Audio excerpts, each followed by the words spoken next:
Contrairement aux assistances précédentes où tous les kits étaient destinés aux ménages, cette année le gouvernement en a décidé autrement. Au regard des dégâts causés par ces inondations, aussi bien sur les ménages que sur les structures sociales de base de l'État, l'assistance est désormais répartie en deux volets.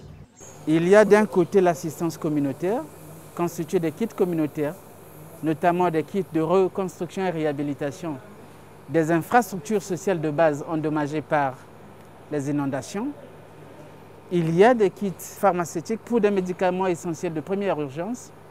À côté de cette assistance communautaire, il y a l'assistance aux ménages, essentiellement constituée des vivres, mais aussi des non-vivres.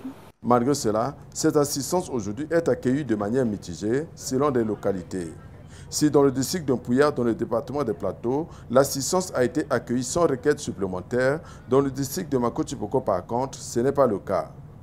Dans cette localité régulièrement affectée par les inondations, la présence de la mission humanitaire a été l'occasion pour ces populations de réitérer leurs doléances en vue d'une solution durable.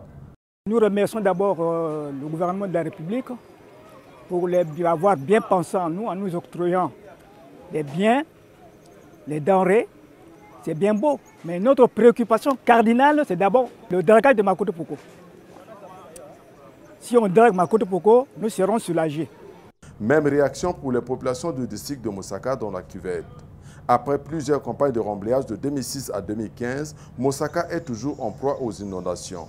Quand vous amenez les vivres, mais nous, habitants de Mosaka, on a besoin d'un remblayement correct et d'un système de canalisation des sorties d'eau.